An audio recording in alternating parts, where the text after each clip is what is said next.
આપણે જવાનું છે શોભાયાત્રામાં ને હું થઈ ગયો છું તૈયાર થઈને નીકળી ગયો હું ઘરની બહાર. ઘરેથી બહાર નીકળ્યો, ચા આપણી એક્સેસ પડી હતી બહાર. તો આપણે ઘરેથી નીકળી ગયા છે અને આપણે જવાનું છે આજ ગામમાં ને આજ છે રામનવમી એટલે જોવા. તો હાલો તમે આ વિડીયોમાં બન્યા રહેજો, તમને પણ બતાવીશ રેલી કે અમારા ગામમાં કઈ રીતે અને આપણે પહોંચી ગયા રેલીમાં ને આ બધા મારા સબસ્ક્રાઈબર છે. સબસ્ક્રાઈબરને મળીને આપણે પણ આગળ નીકળી ગયા. આપણે રેલીમાં પહોંચ્યા એ ભેગી તો મામાની ગાડી મોરો ભટકાઈ ગઈ. તો જોવો મિત્રો, અમારા ગામમાં આવી જમાવટ છે. તમારા ગામમાં આવી જમાવટ હોય તો કોમેન્ટ કરી દેજો. અને પછી બોલાવી ફૂલ બાકાજી ગઈ ભાઈ. અને પછી આપને મળી ગયા રામચંદ્ર ભગવાન. અમારે શોભાયાત્રામાં જોવો આવી જમાવટ હોય. અને મારા ભાઈબંધને મજા આવી ગઈ, ડીજે ની માથે ચડી ગયો હરક પદુડો થઈને.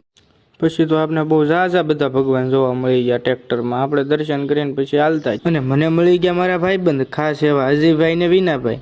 એટલે તમે વિડીયોમાં બન્યા રહેજો. તમારા ગામમાં કેવી શોભાયાત્રા છે એ કહેજો. અને